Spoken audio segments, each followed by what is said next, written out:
we're heading to golf now. We Wes, as your co-host Brady Cannon told me this morning on a numbers game, we're renaming the swing out west is now the West Coast swing, not the West Coast swing. I like anymore. it. So, I wish we were staying out there. I and like not going that, to the Jeff. Sunshine I like State. that. So Brady Cannon gets the credit for that one there. So we're going east. We're into Florida now, which Kelley Bydlon said earlier. There had no water last week, a ton of water this week over at PGA National West. The Honda Classic, we can look at the odds board real quick before we get the nuts and bolts of this tournament. Sungjae Im, who has the second best scoring average in Florida over the last 20 years, only behind that guy named Tiger Woods, who was pretty good last time I checked, is your favorite here at 10-1 at DraftKings. Tommy Fleetwood, 14-1. Louis Oosthuizen, 16-1. Daniel Berger, who's been battling injury, 16-1. Billy Horschel, Brooks Koepka, and your winner last week, Joaquin Niemann, are the only other guys short of 20-1. They're all 18-1. Wes, what are we looking at this week at PGA National in Florida? And you mentioned Sungjae. He did win this event, of course, in 2020 at 35-1, 6 under par. And when you see those low scores, usually these scores are not going to be in the teens. More often than not, they've been in the single digits. Of course, if the wind doesn't blow, then you get what you got last year, which was Matt Jones winning at 12 under par, shooting 61 on day one and still managing to hang on there at the Honda Classic. And you mentioned this PGA National down in Palm Beach Gardens, Florida.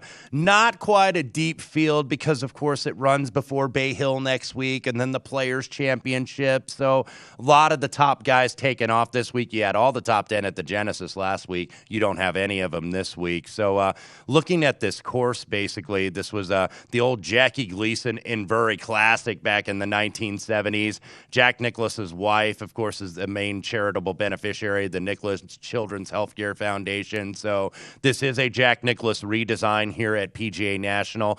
And 71-25, par 70, Bermuda greens, water in play on 15 of the 18 holes. A lot of testy bunkers. The rough is not very, penal, but it can be difficult if you miss too many fairways. It is susceptible to wind, so if the wind blows, you're going to see balls get pushed in the water. PGA National over the last 3 years, by the way, has the most water balls of any course on the PGA Tour. This actually has the toughest scoring average of any tournament outside of the non-majors on the PGA Tour. Pretty narrow fairways, 12th narrowest on tour, about 29.5 feet on average. Greens are about 12 on the stimp meter. So this has played very difficult over the years. Of course, the notable stretch of holes is the Bear Trap, which is 15 through 17, average of about .64 over par.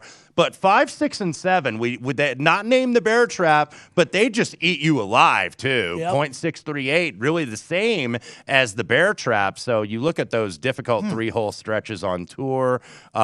Water's going to loom on the Bear Trap. Of course, 2 175-yard par 3s, that tight dogleg par 4, just over 430 yards. So tough to really find a direct correlated course this week, guys, but I looked at Concession, which had the Workday event, the WGC event last year. It's a Nicklaus design. Quail Hollow is a Tom Fazio design. Waialae, another par 70, multiple winners, by the way, of not only the Honda Classic, but the Sony Open. So I found 4 guys in recent years that won on both tracks, including Justin Thomas, Mark Wilson, Ernie Els, to name 3.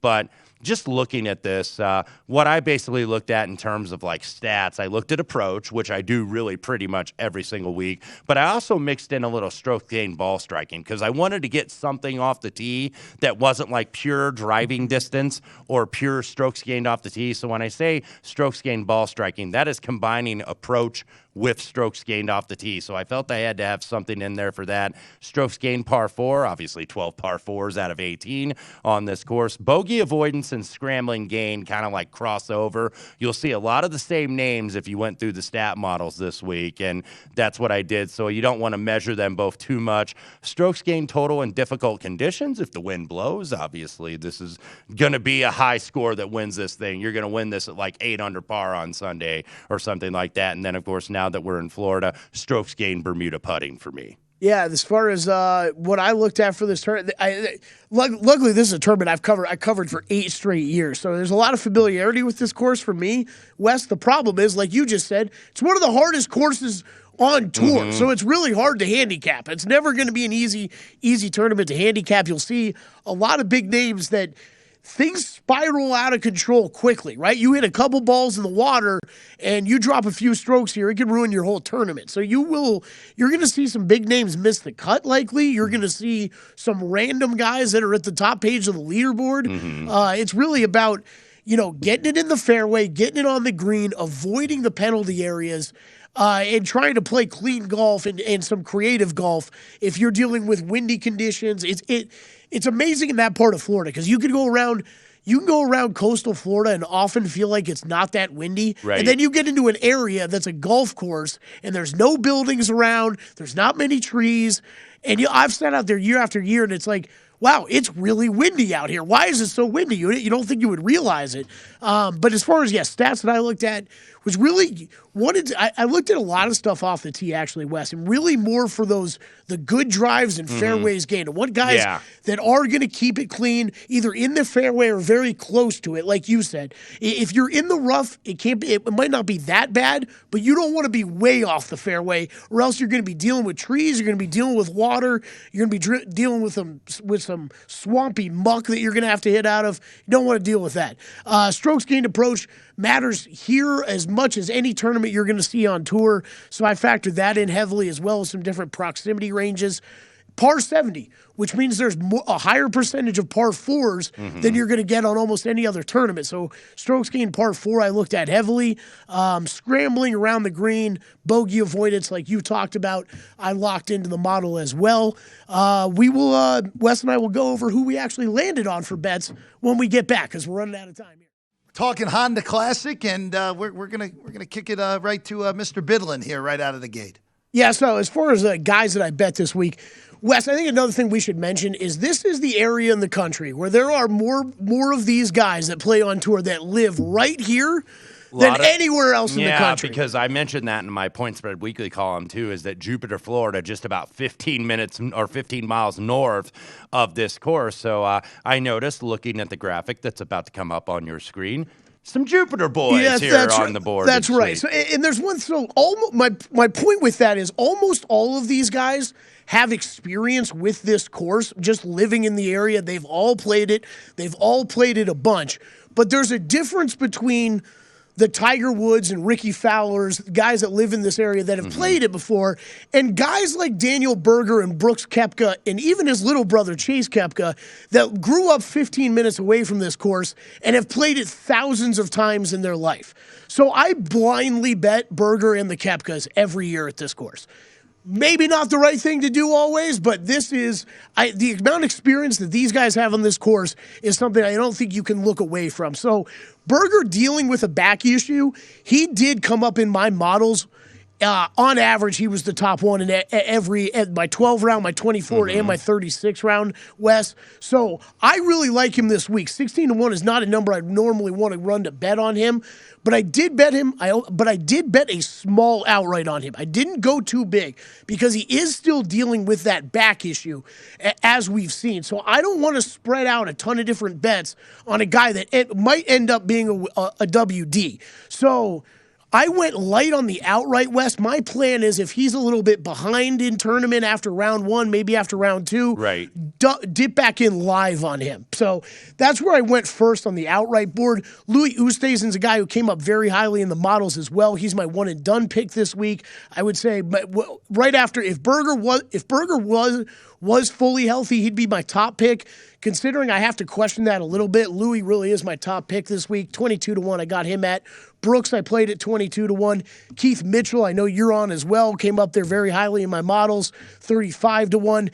Gary Woodland has played very well at this tournament before. He's a guy that had won me too much money in the past. I will keep betting on him to return at some point this year and show us some of those signs of life that we saw from Gary in years past. Ryan Armour, a guy who he was top 15 in every model I ran, Wes. So 260-1. Yeah, I took a little piece of that and then played him in the top 40s market. Top 20 market, Louis, Koepka, and Keith Mitchell, Brooks Koepka, that is, because in the top 40 market, I did play his little brother Chase, who has not had much success when he has played in PGA Tour events. But again, this kid knows this course about as well as anybody out there. So I'll play a little bit at plus 490 on a top 40 on Chase Koepka. Wes, what do you got this week? Yeah, and those, by the way, all make a lot of sense here. I skirted the Jupiter guys. I might be making a mistake, by the way, in doing that. So my shortest guy, Billy Horschel, Sungjae Im was number one, basically, in the model, and I think that's why he's a favorite. But I want to wait on Sungjae, Mr. Florida here, to see if, maybe he starts a little slow and I can get him live. I just didn't want to take him at like 12 or 13 to 1, somewhere around there, because I think that this course is so difficult. This is so wide open. Now, Sungjae is somebody I'm going to bet on this Florida swing. I'll probably bet him at Bay Hill next week, or maybe at the Players Championship, or perhaps even the Valspar. But my shortest guy, 22 to 1, Billy Horschel, Bermuda Billy, by the way, got inside the winner's circle twice in 2021 for the first time in 4 years. He's won 7 times on the main tour. His last win actually was on the DP World Tour last fall, where he won that BMW PGA over at Wentworth in England. 6 of those 7 victories, by the way, come off a top 11 or better finish in his previous start. T6 last time out at the Waste Management Phoenix Open, was T2 last year at the Concession, correlated course this week. Also, I'm going to use him as my narrative street play as well, because last summer, he and Mark Fulcher, otherwise known as Fooch, famous caddy on the PGA Tour, finally teamed up. Fooch was with Justin Rose for many years, most recently with Francesco Molinari, but Fooch was on the bag for Rose's really good run here at the Honda when he was 3rd in 2010, 5th in 2012, 4th in 2013, so perhaps some local course knowledge here. So Billy Horschel, 22 to 1. Keith Mitchell, 35 to 1. I actually hit him a couple of years ago when he held off Brooks Koepka and Ricky Fowler. Now, he doesn't really have great form, and you'll find a lot of guys, they have kind of erratic form. They've got a couple really high finishes, and then they got a miscut or something like that mixed in. But this is a guy that popped on a lot of the models: ball striking, the par fours, the bogey avoidance, scrambling gain. Top 12 in 4 of his last 5 starts, including a T7 at the Sony, at Waialae, and I think that's going to have some correlation. I played a couple guys that played very well in Hawaii. I think that that's going to matter here this week. Johnny Vegas, 50 to 1, came close to getting in the winner's circle for the first time since 2017 on 3 occasions last year, but ended up runner-up or a T2 in all 3. Pretty solid week, even though the finish was 55th at the Genesis. He was 14th on approach, 20th on tee to green. He's got a 4th here back in 2017, has made 5 straight cuts in this event, and by the way, does have an affinity for Jack Nicklaus designs, won twice up at Glen Abbey for the RBC Canadian Open, and also at PGA West. Denny McCarthy, 55 to 1, top 15 in 5 of the last 7 PGA Tour events dating back to November. Pretty average ball striker if you've watched McCarthy, but he's not average with the short game. He's got one of the best on the PGA Tour, so I think that could matter. He was T3 last year, by the way, best ever finish on the PGA Tour. Christian Bezuidenhout, 60 to 1, also one of the best putters in the world, and ranks number 1 strokes gained putting Bermuda last 24 rounds. Irons have actually been good lately, 6 on approach the last 24. Has a pretty good short-term record here in Florida as well. Russell Knox, I probably should have bet him to finish 33rd, but he probably would have been even money because he's finished 33rd each of the last 3 weeks on the PGA Tour. 70 to 1, though. He's got a couple good finishes here, 2014 and 2015, 2nd and 3rd. He has missed the cut here on 4 of his last 5 appearances, but if you look at the model stats, 2nd on approach, 2nd on ball striking over the last 24 rounds. I think he goes well in a weaker field. And then my long Wes, I was just telling the guys downstairs, I was talking about Russell Knox. I was like, I didn't even really realize it last night when I was looking at him. Yeah, he finished top 6 in every model that I ran. But the problem is, it is the tournament history. But I think I'm still going to end up adding him tonight. Maybe in a top 20 or top 40 market is where I'll look to bet him. Yeah, he made total sense. Now, he's been kind of a disappointment with his finishes lately. Long bomb is Adam Svenson, 125 to 1. Won twice on the KFT, the Korn Ferry, last season. The Canadian kid played his golf at Barry University down in Miami, and he actually is a Palm Beach Gardens local resident. So familiar with this course, even though he's only played this event only once. 7th at the Sony earlier this season, and that's what I was talking about with a couple of the guys earlier. That has a very good correlation with the Honda Classic. The 2 matchups I played, Johnny Vegas minus 140 over Mito Pereira, Alex Sonoran minus 130 over the defending champion Matt Jones.